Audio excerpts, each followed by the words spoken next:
10 newcomers.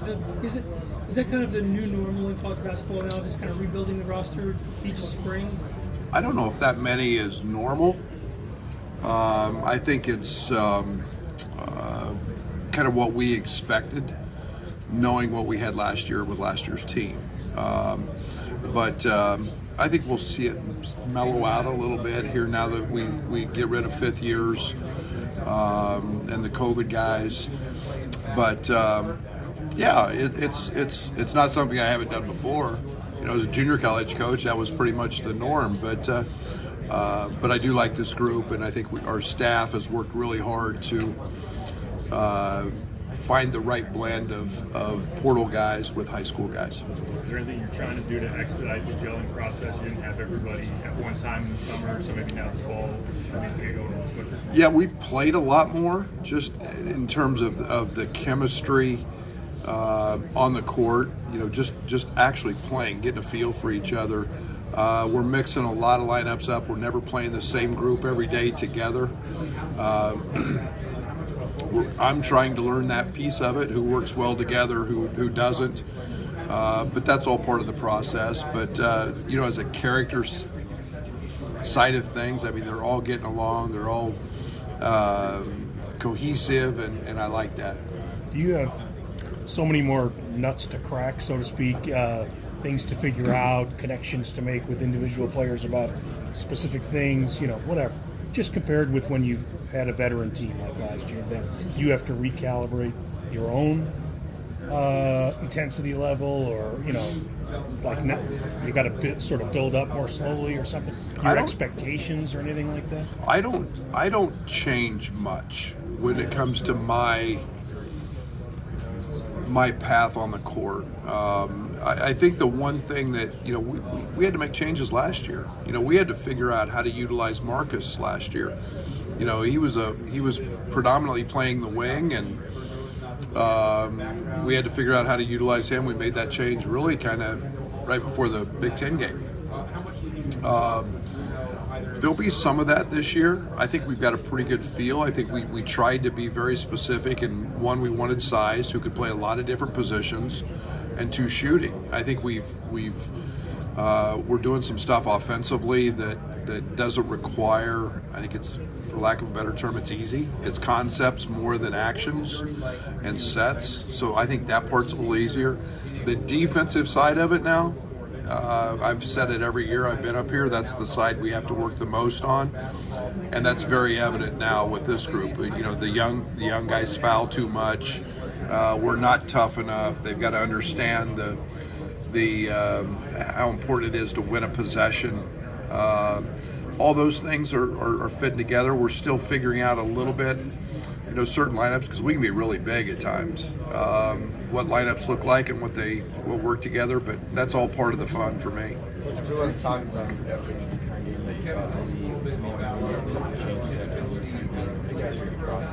Yeah, I told our staff as we walked off the court after that game, I said we were a Final Four team who got beat by the national champions. I didn't think there would be any question who would win it. I thought they were the best team in the country. And I said, but if that's a national championship team, we had to improve. We had to get better. There was 2 top 10 picks there. I thought their talent level was extraordinary, their depth, and then they were extremely well coached. And there's a reason they won back to back. I think we've accomplished some of those things. We had to be more specific in what we were doing from a talent side of things offensively. I think we addressed some of those things, and you know, and yet you know, we had to be bigger. We had to protect the rim better. We had to do certain things better. We had some advantages at that spot, but yeah, we were good, but we knew we weren't going to be old like that every year. Coach, everyone's talking about the depth of this team. Even Ty said that he thinks this team is top to bottom more talented than it was last year. How do you handle that in terms of rotations? Do you see yourself expanding the rotation this year? We'll see. You know, everybody talks about depth and they're excited about it, and really once you start coaching them and you figure out, you know, who can perform and who doesn't. Some of them kind of guys kind of eliminate themselves or they step up. I do like our offensive talent. I think we have a bunch of talented guys on that end of the court. But again, that's only one side of the court. We've got to figure out how to be great at the other end as well. So, but I do think we have a lot of versatility. We can do a lot of different things, and I do like their competitive makeup, which helps. You know, this group's really, really competitive, and that's top to bottom. What's the process for you of taking a really talented team and kind of making them a winning team? What's that look like? Well, the first thing is make them tougher. You know, it's you know, there's a lot of things that go into that. Dealing with adversity. There's a reason we're playing the schedule we're playing. We need to find out what our warts are before we jump into league play. We need to find out, you know, who can handle physicality or who can handle quickness or all those things. You know, I think that's all part of it. Toughening them up, creating the format that we do the little things that win. That's what winning is about. It's about getting a rebound. It's about getting a stop. You know, it's how are we going to win games when the ball doesn't go in? You guys have heard me say that a bunch. For this group, scoring's always been easy. You know, and they play high school guys. They're not playing against, you know, 21, 22-year-old pros that are well coached and taking away your best attributes. So we have to figure out how to do the things that win, and we work on those things every day, and we stress it. Just going through the process. It's a timely process, but we're you know, we accomplish some things, and then we wait some more.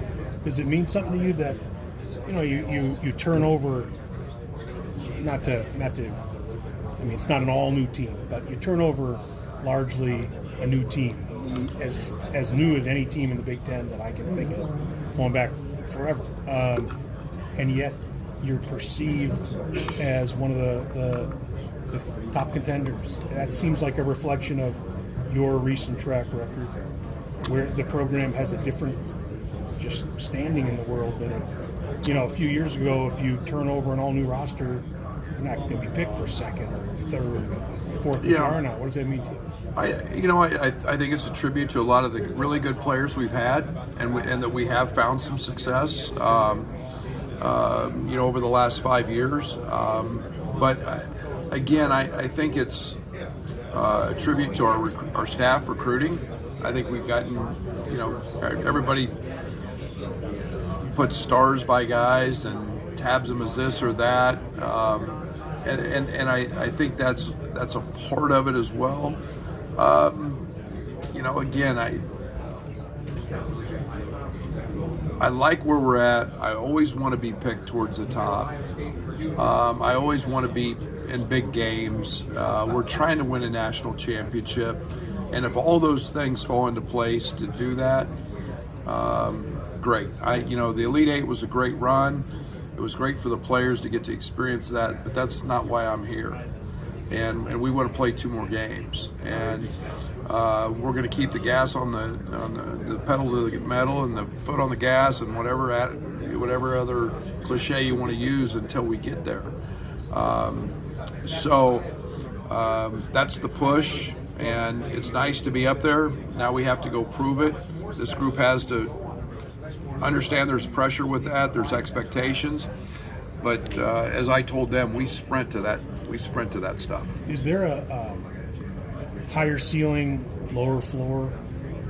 You know, is that a way to look at this team? Because there's so much new, it might go great. Higher ceiling. More things that could go wrong. Higher ceiling for sure. I've said that since middle of June. I think this team's ceiling is very high.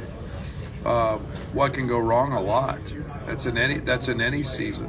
How we handle challenges. We're not going to run away from those. I'm going to put expectations and pressure on them. They need to become hardened. They need to understand what that's about. So I do like our ceiling. I think we can score the ball in a lot of ways. We just got to be tough enough to make winning plays, and and that's where my job comes in. Ty Rogers talks about it seems like the players don't care as much what people think once they want to win. Is that what you've seen from your team so far? Is it been a selfless team during practice? It has been. Now we'll see how that all plays out when actual minutes are handed out. And there's 200 minutes in a game, and if we can get guys to perform and play as hard as they can for as long as they can, and the next guy comes in and does that, then we're going to have a heck of a team. But again, it's a common theme every year. We all sit down here and we talk about depth or this guy's ratings or this, whatever. Winning is really, really hard. And the one thing that I'm going to try to do always is put the best players on the floor that allow us to win. And we'll see how that plays out. But this group has been selfless. This group has been committed to that, dedicated to each other and helping each other get better. And like I said, we've got a scrimmage here in a couple weeks, and we'll see what that looks like after that. KJ, the film sure looks like he has a dynamic, versatile skill set, can score from every. I know you're not going to put a number on it, like points per game or anything, but what are the expectations for him, you think? Yeah, he's a really good player.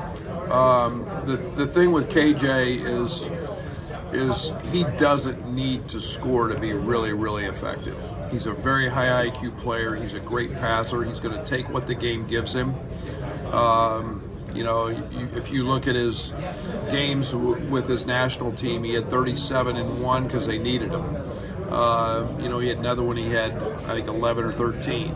It's all a matter of just he takes what the game gives him. I think his growth comes on the defensive side. Understanding, that the game's officiated differently here than in Europe, and then seeing the speed that he's going to see. But he's a very talented player. Definitely what needs to happen is pick up the slack, recruiting-wise, on court, what he provided in the meantime with the guys that will be. Well, we've got Orlando back. And Jeff's been killing it on the recruiting trail. Obviously we were able to. Tim was awesome.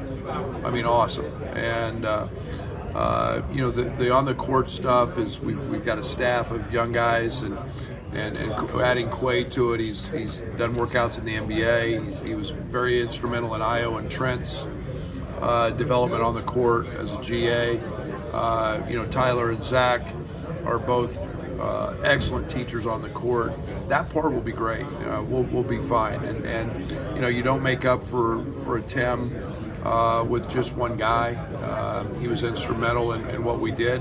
But those other guys are good and have connections as well, and you just kind of you kind of move the needle that way. Wish Tim absolutely nothing but great health and well-being, and he was fabulous for us. How has Ty maybe approached or handled being the guy that his teammates are going to turn to? Because a year ago, 2 years ago, he was in the opposite position. Yeah, now he's the wily veteran. And, I think he's got a lot of help. I think that, you two guys that nobody talks about, Keaton Cooch or AJ Red, those are guys that are walk-ons, and AJ's been in the program as long as him. They establish our culture. Ty is extremely popular. He is very likable, not just by his teammates and the coaches, but by the people in the community, the fans. People see that, and Ty's voice is loud, but his actions are also loud, just as loud, and the way that he conducts himself. So, we look at experience. You've got Kylan, you've got Trey, Ben, all those guys maybe don't have experience with us, but they have experience, and so their leadership is factored into that as well. So, but Ty's a rock star as a human being and as a leader. He's taken that role on and said, "Jump on my back."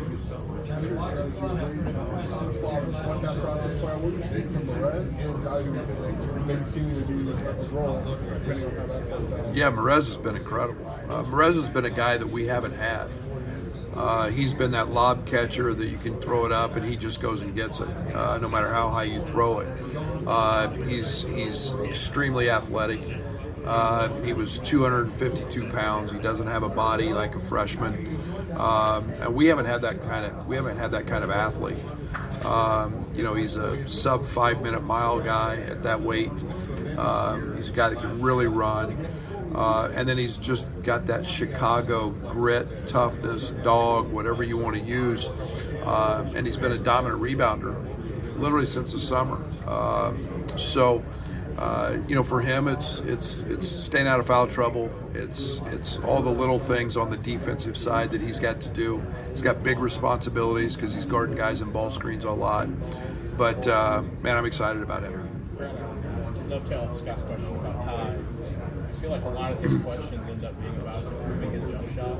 For you in the building, is that a high priority for him, or does he have a role that can affect the game in other ways? I don't worry about whether Ty shoots it or doesn't shoot it. He works at it. That's something that I think everybody else wants to worry about. He's put a ton of time in it. He's a much better shooter than he was a year ago. He's going to shoot some of them. But it's also understanding your role that maybe there's some guys who do that a little better than he does it, and it's playing to your strengths and not something that's maybe not your strength. Is he going to shoot it? Absolutely. That's what he does, and he's a Swiss Army knife. He's a jack of all trades guy. He can play any position. He's been very, very effective in the open court as he was last year, but have him not with the ball as much maybe as he had a year ago, running the wings. So he's been shooting free throws great. So yeah, it's do what you do and play to your strengths. What have you seen from Dre as he looks to make this jump from year 1 to year 2? He's probably had as good a fall as anybody on our team. I've said this. I should have played him more last year. Dre is a guy that's an elite defender on the ball, and he's a guy that can really score, and he doesn't need help to score. He can get a shot against anybody. He's a very good hard shot maker, but he's become a much better basketball player. He's not just a guy that scores shots and baskets like in a pickup game. He's a guy that understands how to play. He's a guy that can play with the ball some, but as a two-way player, he's been shining in our practices at both ends of the court. And it's really nice when you can just give him the ball and he's going to get a really good shot off. Get multiple guys on this team that can be primary ball handlers. What's that do for the offense? How does that change the approach offensively? It's really, really good when you can match up Hunt with multiple guys who can handle the ball. And we've looked at Ben Humerkaus with the ball at the point. We've looked at, and Ben's a very good ball handler, Trey White, obviously Kyle and Ty, KJ. We've gone right on down the list with all those guys being able to, Draven, all those guys being able to do that. And when we're playing the way we're playing, we're still playing very fast. We want to do that. We want to be on the glass, but again, it's spacing the floor and matchup hunting, and we're not doing it just with booty ball. We're trying to create some matchups with ball screens because KJ's as good as there is in it, and Tomislav can just shoot the cover off of it. So it's a nice deal to have guys who can handle it and pass it and shoot it. And Will, I forget about Will. Do you want Will's role to be in terms of his function in your offense? Will's a guy that just knows how to play. I don't know how to describe it. He loves the game. His passion for the game is almost unrivaled. I coached Michael Beasley, and his was very similar to that. And then there's a guy his ball just goes in all the time. And, he can play with it at 6'9", and get to his spots. I think he prefers probably to play off of it a little bit and come off handoffs and do this, but he doesn't need a screen to score, and yet one of the best things he does is pass. So he's a great competitor, and like I said, I'm excited about where his game can take us, because he's got a really high ceiling, and he's a savant. He loves the game. He wants to learn it, and he remembers everything. So I'm really excited about Will's. Whatever position he's playing, he's going to be effective at it. You have to be careful with that. He's a freshman, obviously. What you see on the floor, like you have to, with your own thoughts or expectations, kind of remind yourself. Every player is different in that capacity. With him, he is just game on, just let me play. And what we're doing offensively is not overly complicated because it's conceptual, and it's just spacing guys and playing. If probably more NBA-like than college-like.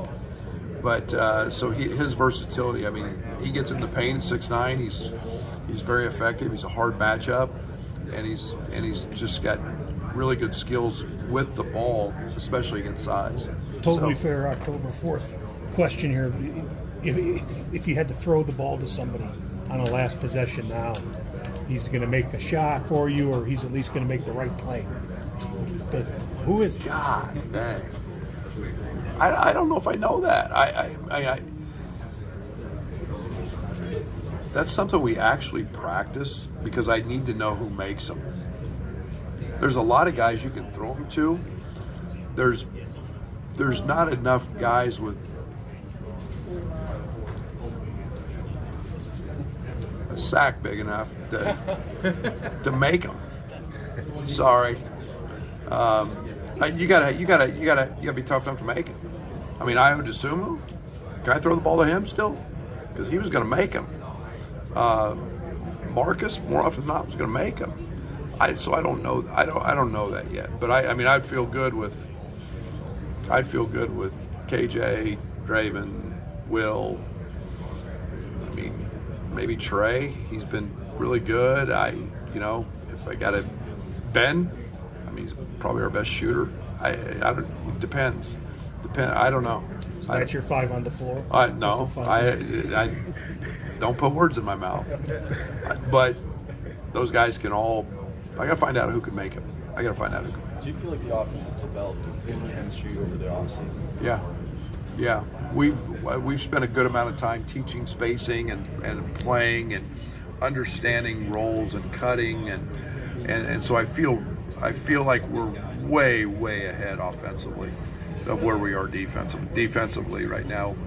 7th grade middle school team might hang 100 on us. We stink, and we foul too much, and tonight at 5:30 when I get out of here, we'll have a really inspired practice on the defensive side, because that's what we're working on mostly, trying to get guys dialed in there. So many new players. How far can you bring that defense? Because so much of it is chemistry. How far only in one season? Yeah, a lot. We did that last year. 2 years ago, when we were young, and we had a lot of freshmen on that team, and we made some changes midstream. We became one of the better defensive teams in the in the league in a quick period of time, and it's just getting guys to buy into the right things.